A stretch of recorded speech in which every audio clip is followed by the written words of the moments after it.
You're listening to the Faith Breathed Hope podcast, episode number 156. Today I speak with mom of six, reformed yeller, best-selling author, and the creator of the Connect Method Parenting, a breakthrough parenting framework that leverages connection as the primary mechanism for influencing children, Andee Martineau.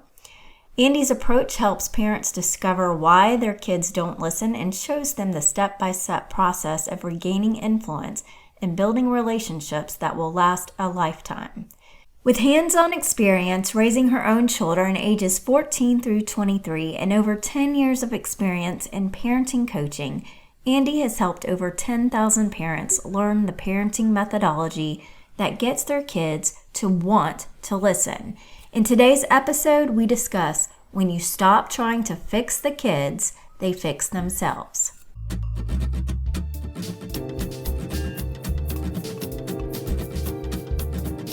Welcome to the Faith Breathed Hope podcast, where we gain inspiration and motivation from others who share their touching stories of renewing hope and discovering purpose in any circumstance. I'm your host, Christina Reisinger, and today we will be encouraged by another tremendously inspirational topic that will embolden you to release fear, begin taking small steps forward, and move into your God-given purpose to live and serve in this life. Join me for today's story.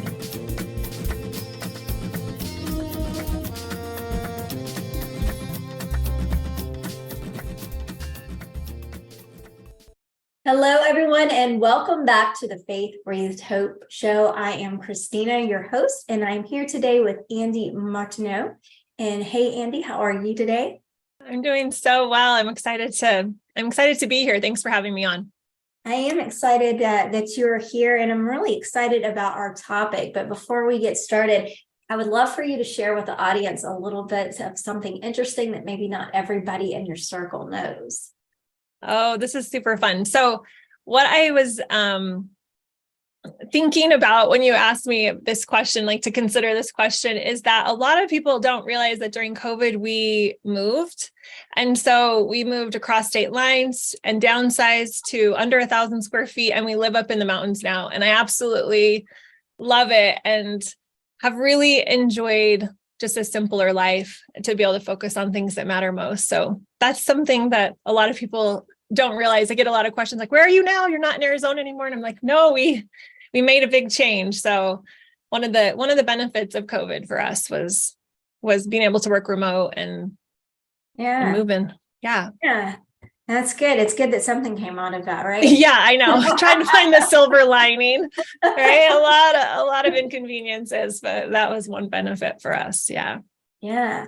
So today we're going to talk about a really interesting topic for the moms out there. I am super excited about this one. We're going to talk about the idea of when you stop trying to fix your kids, that they fix themselves. So I'm just going to let you take the wheel on this, kind of start with that, because we have kids. We have 3 right now at home, and we are in the thick of this. So I am so interested to hear what you have to say, and I'll just pipe in and ask you questions as we go. But for the moms out there that are listening and they say, you know what, my kids, I always have to discipline them. I always have to jump in here and there. They're always fighting. I mean, there's so many things. Where do you start when you start talking about this?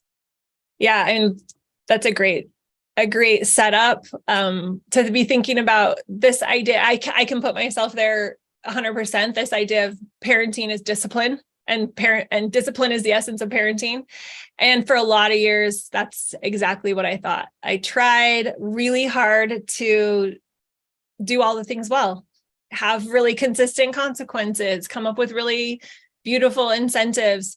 And it didn't work. I had 6 kids in 8 years. So I had a lot of children in a really short period of time.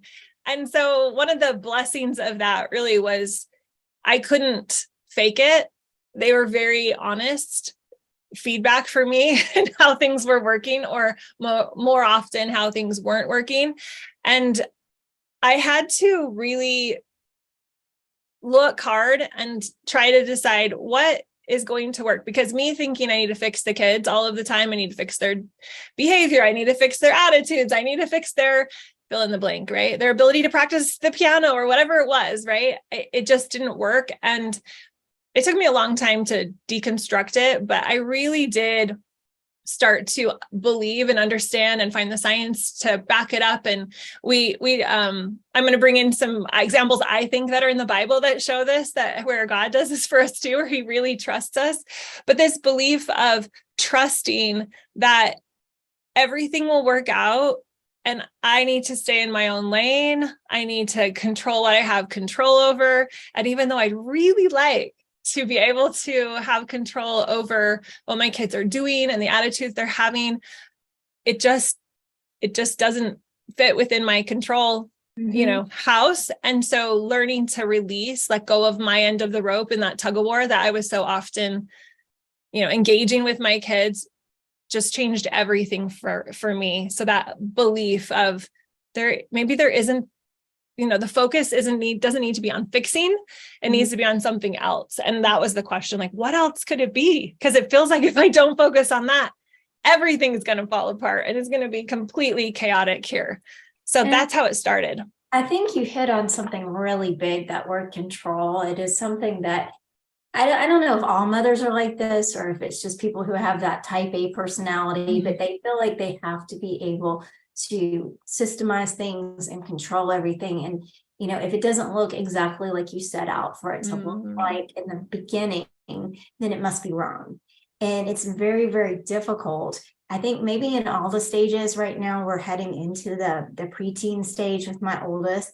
But and so far in all the stages I've seen that, you have one expectation, and then it doesn't usually look like it doesn't ever look supposed to look. And it can really set you off if you are wanting that order and that control of being able to do everything. Can you speak to that for just a moment? Elaborate a little bit more. Yeah, let me make sure just to make sure I have the question right. Just speaking to the desire that we have to control, but the focus of taking it back to what we really have control over. Right. Is that right? Like, we don't have that control. Like, ultimately God is in control, but so many times as human beings, as moms, we feel like it's all on us. We feel like we have to be the one that sets everything into place. And when it doesn't look the way that we think it should look, maybe we lose a little bit of ourselves and we get frustrated. And I don't know, maybe we're reflecting on our kids. I mean, I would like for you to speak into that piece of how hard it is to deal with that need for control. Yeah, I think a lot of the need for control comes from our desire to get validation from our kids. So if we are looking for their behavior to reinforce that we're good parents or that we're doing a good job, then it keeps us in this cycle and really dependent on them managing our emotions or managing our belief about ourselves, which is so crazy because these teenagers or, tweens or toddlers, they can't hardly manage themselves. So when we put this responsibility of help me feel good about myself, children, so, by showing up well and doing all the things I want, man, that's a lot of responsibility on them. And it's not theirs to carry. It's ours. Right. And we're the ones that's supposed to help them figure out how to control their own emotions. And then we can't depend on them to help us. So as you go on and, as the different rite of passages, happen and kids become older, how does that change? Is it this, are you using the same principles as a mom to say, hey, I'm just going to kind of observe over here and watch you do stuff and gently guide you? How does that work exactly? Yeah. I mean, it's definitely changes as they come into our lives as babies. They're really dependent and they need us a lot more. And I think our role is different. I think generally though, the principles are the same, but the way we apply them is slightly different. And I think us knowing, there's a developmental process where our children, as they become teenagers and then move into adulthood, they're supposed to pull away. They're supposed to be more autonomous. They're supposed to figure out what their ideas are. And they might be slightly different than our ideas about the world. And that's okay. Allows us to apply the principles maybe in a slightly different way. I think as kids, or when their children are smaller, we're teaching a lot more. And then as they get older, we're listening a lot more. And I think, and we're being there as an advocate, but the curiosity, to me, the compassion, the connection that we're offering is fundamentally the same, even though it might look slightly different in the application. So, but for me, a big part of realizing as I became older that I didn't take offense or feel like I had to control the relationship as my kids became more autonomous or had more independence or had ideas that were different than mine or wanted to hang out with friends more than hang out with the family, which is a transition for us. And so, yeah, it's the same and applied slightly different in the application, if that makes sense. Yeah. Yeah. And you hit on a lot of things in that just little bit of time. So I know you talk about this a lot, right? And you speak to people, what if they say, well, what if, I hear you, but this is my situation. What if, they're supposed to be that piano player, and what if they're not doing the things that they're supposed to do? Because I'm just trying to teach them to be disciplined, and it's my job as a parent to teach them to be disciplined. So what if maybe they're not pushing themselves enough, and they, because we hear all the time that parents want their kids to do certain things, and it's not their talent, it's their parents' talent. Or what if you say, well, what if my kids won't stop fighting? What if my this, what if my that? So how do you handle those what ifs? Because I know there are several different situations that people may think that they don't fall into that broad scope of they're the exception, right? Yeah, this is the exception. That's a great idea, except for I really need to stay in control and fix this thing about my child. It goes back to control. Yeah. I love the analogy of a gardener instead of a sculptor when I think about parenting, and it helps loosen up that control, even whether it's, hey, I really want them to study piano, or I really want them to become an artist, or they really need to be more, proficient in their math facts or whatever it is. All of the things, right? It's asking the question to me of what, if we think of it from a gardener, the gardener goes to the nursery, picks up the seed, and they're very clear that this seed has some inherent qualities. It's going to turn into something, and it's not up to them what it turns into. Their job is to create the soil and the nutrients and the sunlight and give it the water, all the conditions right for it to survive, and then to allow it to become the fullest version of what that seed is supposed to become. And I love thinking of parenting in that mindset of what can I do to provide the conditions for my child to thrive, versus a sculptor who takes his piece of marble and it's their idea what it's going to become. And they have to chisel away the hard parts. And if there's something that doesn't look quite right, it's their fault. Because, oh my gosh, I'm the artist here, and this doesn't look as beautiful as I think it should. And people are going to judge me for it not being so beautiful.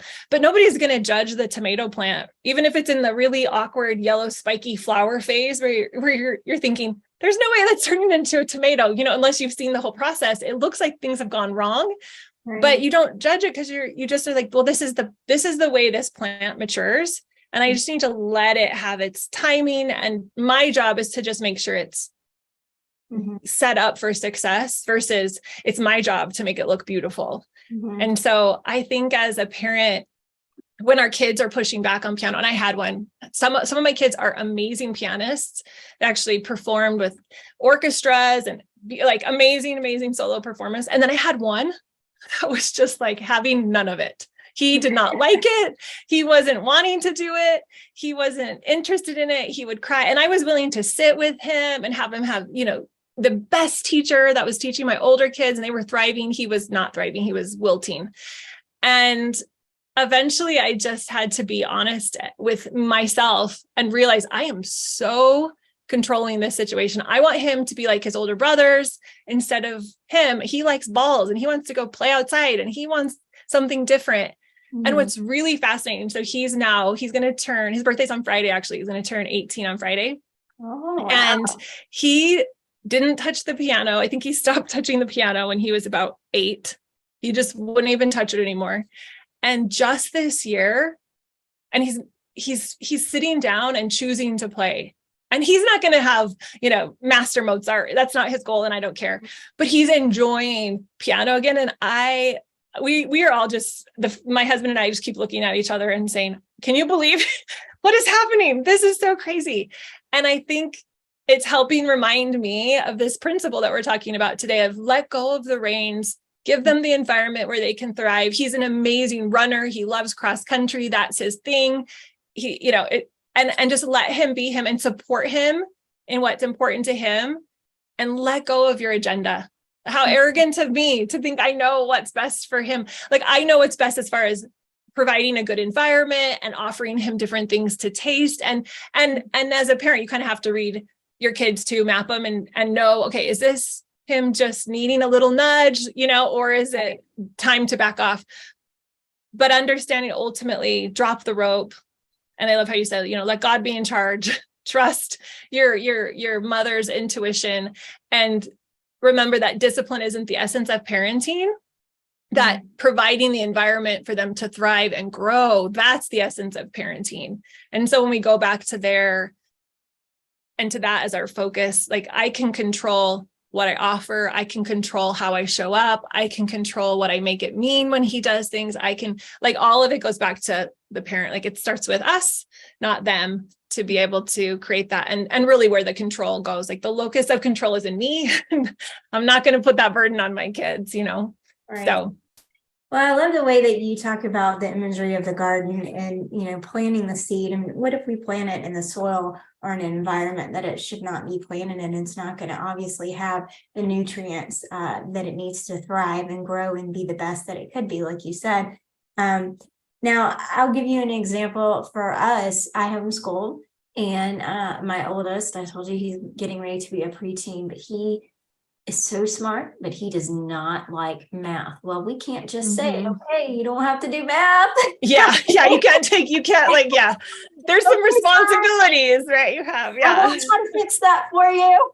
But no, what we did do is we changed curriculum, and we kind of relaxed on some things. And so I noticed that in that, now he still doesn't love math, but he's jumping in to help his younger siblings and being more voluntary in the situation. But I'm not sure that I could go so far as saying that he would ever love it. But when you come to that kind of situation where it's something that you really cannot step aside from, like you really, like I said, they have to have math. Yeah. What kind of advice or tips do you have for parents in that situation? Yeah.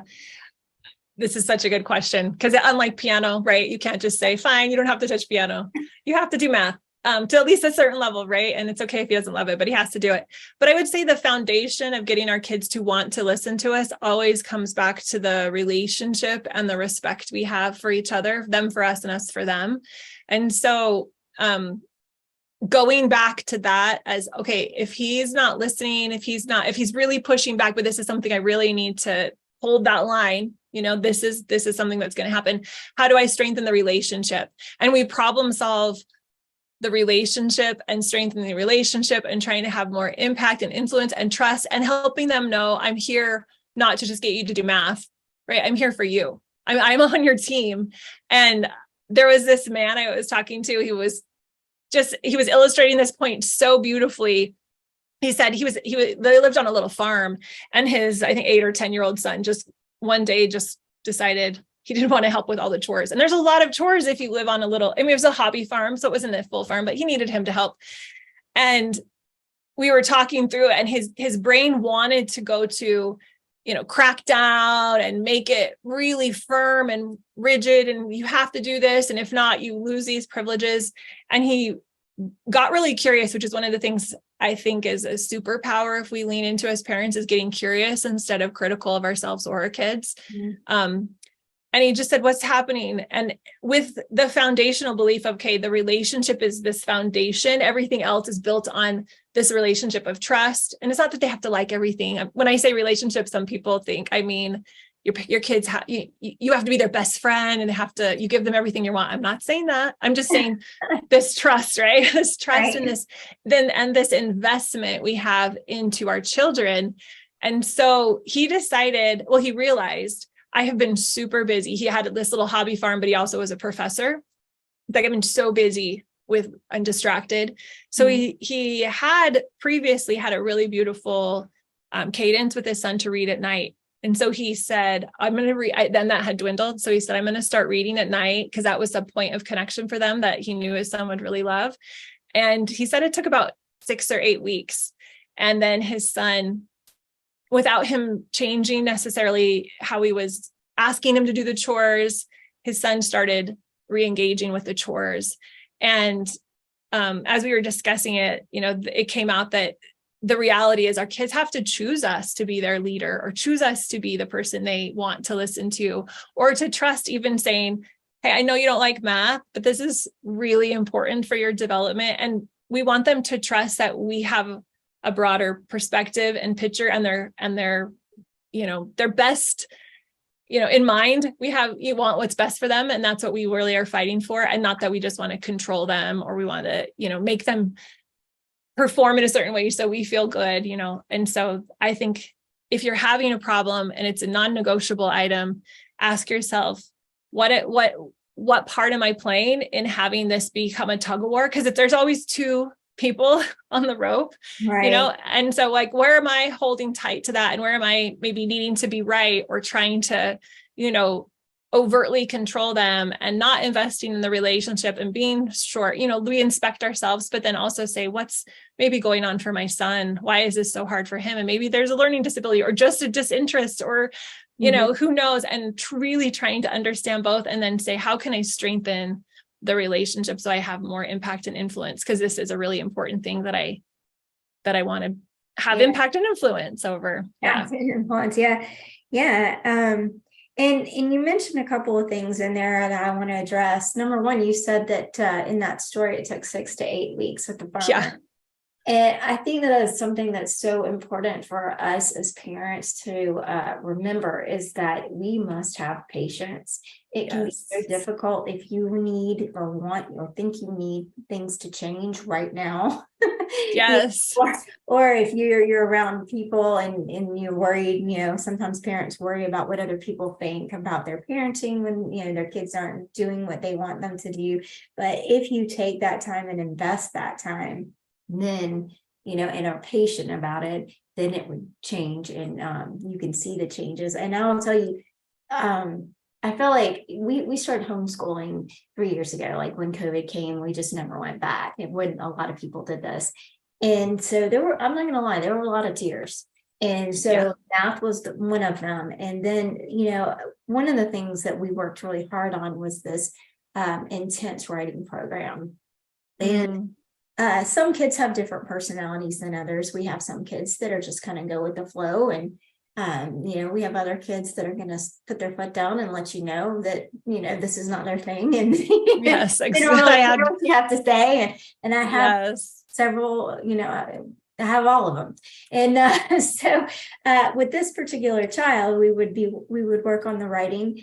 And, I felt like it was a tug of war, like you were talking about. And I'll tell you, last summer, after we went through all of that, the kids were working together on their own projects, for their creativity. And it was such a proud mother moment when I looked at them, like, oh my gosh, are you kidding me? They're writing and I didn't even tell them they had to write. Yes. Like, when? That is so cool. So cool. It's so cool. Yeah. I love that so much. And that's what happens when we really trust in this infinite timeline. We go into connection instead of just correction. Is that intrinsic motivation that you're talking about, that intrinsic, all humans have it, desire to learn and to progress and to grow. It turns on. It turns on, but it has to be ignited by them, and it can be fostered by our connection and our belief in them. But we really dampen it when we come from a corrective, even rewards. I mean, they've just done studies on, there was one I was reading recently with these toddlers. It was a super simple study. I can't remember what they just asked. They had 2 groups, and they asked them to do a simple task, and one offered a reward, after they did the first task, and the other group, they didn't. And then they asked the toddlers to do a second task. And the ones who got the reward were, I think it was 30% less likely to do the second task. And they found these studies, I mean, and I think celebration is in order, but when we sometimes get confused, and we should use celebration, I just want to be clear on that. I'm not saying don't celebrate or have these, like, yay, win, and have parties and exciting things, to celebrate milestones. But when we use a consequence or a reward, they're kind of two sides of the same coin. It dampens that intrinsic motivation. And I hadn't realized how much misusing a reward or misusing an incentive got them confused. And now they're only doing it for the incentive. And it makes it harder for them to do it just for the joy of learning what your kids were doing with the writing, that they loved the process of it and what was happening, just for the goodness of doing it, for the beauty of that. Because we want them to be lifelong learners. I don't, as a mom, I don't want my kids just to study for the test, just to get it over with. And sometimes I think when we're going through curriculum, that's what it feels like. And you have to take a step back and say, hey, this is not about just passing this day and getting material. It's about the fact that they love to learn and they want to go and do this independently.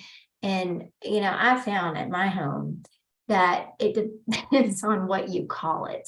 So if I were to say, let's do our schoolwork, it's like red flag, Yeah, totally. However, if it's their idea on their own, they will read every book in sight. They will write on their own. They will, watch documentaries, instead of any kind of sitcom or whatever it may be. It's insane that it's something so little, but you really have to learn and listen to your kids. And I'm sure you teach this too. It's about knowing that individual. And you said earlier, it's about that relationship. And that's what relationship is. It's really knowing who that person is. And the other thing that you mentioned was about being right. So many times, people feel like they have to be right. And I see this with adults and with kids. With kids, I had no other kids in my house but me. grew up by myself. So we have brothers and sisters I thought would be exciting.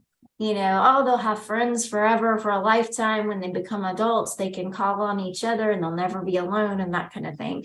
And then they fight like cats and dogs. And I'm like, oh my goodness, what are we doing? But it's this whole idea of being right. I think that we have to take a side step and say, hey, in the grand scheme of things, does this really matter? Does it really matter if I'm right or you're wrong? And some things do. I understand that.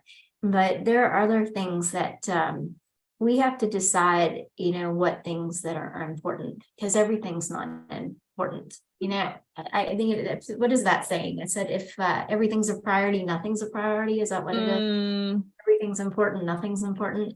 Yeah.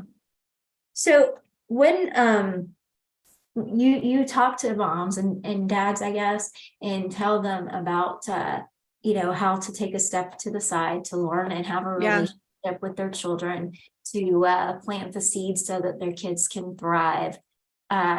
Is there any other thing, that you would say that would really encourage a parent right now who's in the midst of a little bit of a battle with their kids? I don't know, maybe it's a teenager that is being influenced by friends or even by other people outside of the family. What kind of encouragement could you give them? Yeah, that's such a good question. I think the best encouragement, or the first thing I would say rather, is that you've been doing the best you can.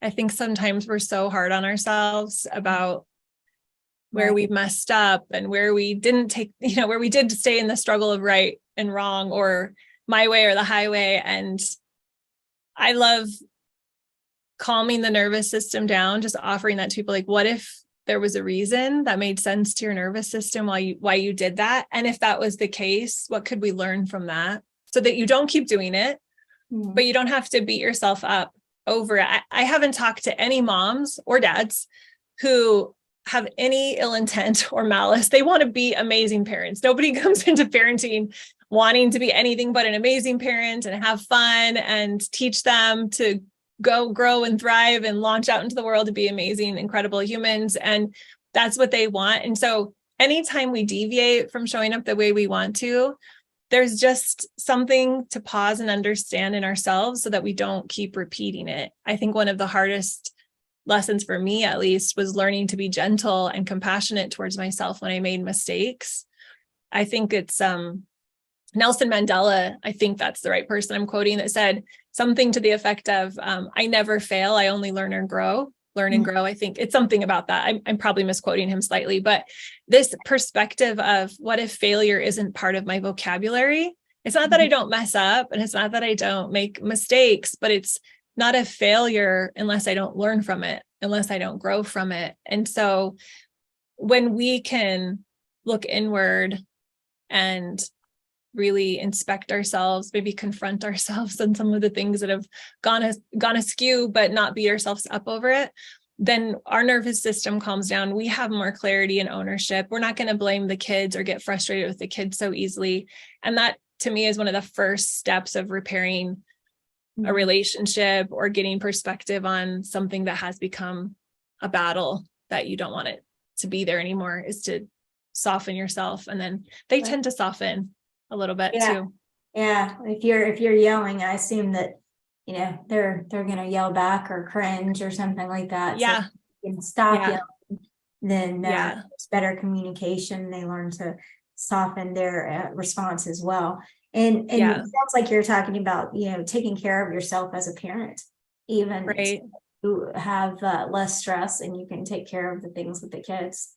Yeah, it's vital. I mean, we have this responsibility or this role as a parent. We think that gives us the right to parent, but it's really the relationship with them. But it starts with our relationship with ourselves. So it starts with our relationship with ourselves. Then we can have this beautiful relationship with our kids, and then they can choose us, and then we can have the relationship that allows us to have to carry that responsibility in a way that we want to teach and train them. So it's not the role that gives us the right to parent. It's the relationship that gives us the right to parent. Yes. Yeah.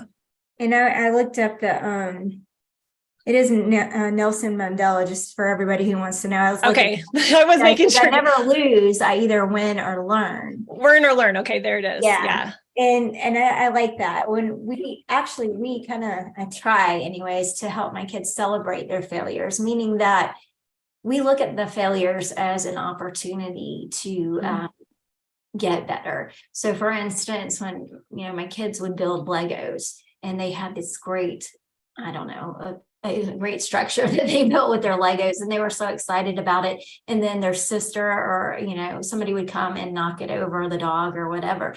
And instead of imploding and being super, super upset, I said, it's okay. I said, you can build it back. And the response I received was, well, it won't be the same. I said, that's okay. It gives you an opportunity to make it even better this time. And so I'm not sure that has stuck yet, but that's the kind of take that we have on it. I love that. That I think I'm hearing from you too, is there's a lot of forgiveness in forgiving yourself as a parent and forgiving kids and teaching them to forgive as well. Yeah, that's a huge part. I mean, if we want, in your example with the Lego tower, I think that's what you were saying, Lego tower, but it's, if they're not seeing us forgive other people or ourselves, like, they're not going to learn that lesson. We are mirroring all of these things to our kids. And one of my favorite stories that shows like ultimate forgiveness for me is the prodigal son in the Bible. You have this kid that just, at least the way I've read it, he's doing everything the opposite of what his dad probably wanted him to do. And I've even read, I was reading somewhere, just how taking your inheritance early was one of the worst insults. It was almost as if he was treating his dad as if he was dead. And to just see how he opened, he's looking for his son. He has open arms as he comes back. And I think, we can apply that to ourselves, like forgiving ourselves for going on that journey and almost welcoming ourselves back. It's almost like we're both parts sometimes, but also our kids, forgiving them when they mess up. And you could look at that story so many different ways. And I like to play around with it a little bit and say, oh, well, maybe he didn't I mean, he probably did, but like, let's say he didn't understand and he went and did this, or maybe he did understand and he went and did, like, how can I have forgiveness for him no matter where he was or how it led him down this path? And how can I also be the parent that opens my arms up and says, welcome back. I love you. I'm on your side and I'm here to help you get everything straightened out. And, and the son seemed ready to own up to maybe some of the things that he needed to be accountable for those decisions. But I just love that story of forgiveness. I think it's such a beautiful example of, he didn't go looking for his son to fix him. He let his son go and he just had love and he prepared himself so that when his son came back, he was ready, because I'm sure there was a lot of hurt, in those decisions. So he was preparing himself so that when he came back, he was ready to have him come back. And so, yeah, this power, the power of forgiveness is so powerful.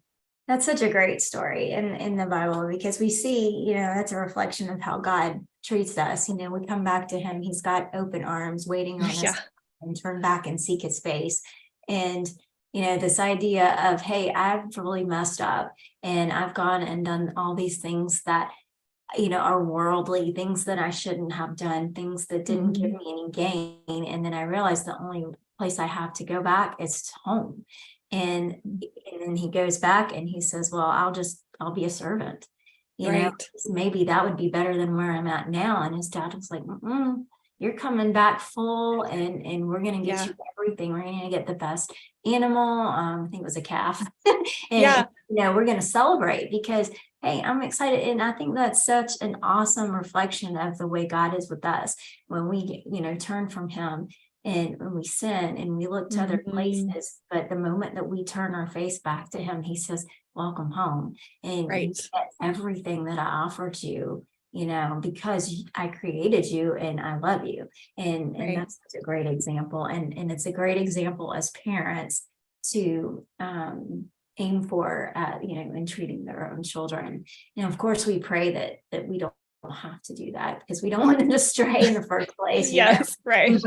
But knowing that we love our kids unconditionally and are welcome back. So no matter what. Yes. Thank you so much, Andee. Would you like to tell the audience where they can find you, hear more from you, and all the good things? Yeah, I'd love to share that. So my website is Connect Method Parenting. It's my special flavor or spin on developmental approach to parenting. And they can find that on the website, or my Instagram is Andee Martineau. And you can check out, I post regularly there and share just little bits of how to be a more connected, calm, patient parent that relies on connection, not correction. So those are where you can check me out.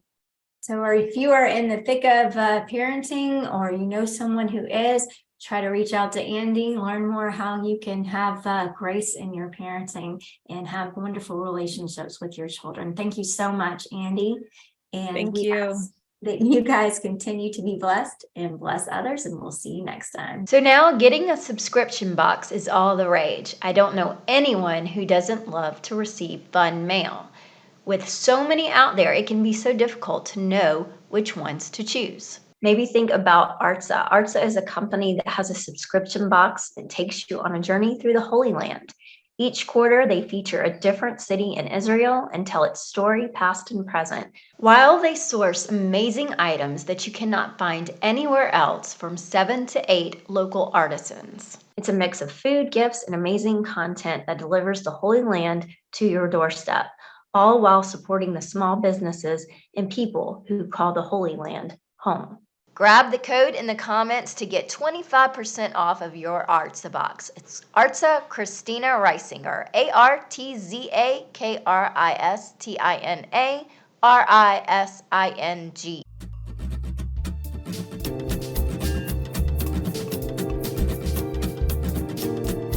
And I want to thank you for joining us on Faith Breathed Hope, where you gain inspiration and motivation to renew hope and discover purpose in any circumstance. Please like and share this podcast and give us a review on iTunes. Be blessed.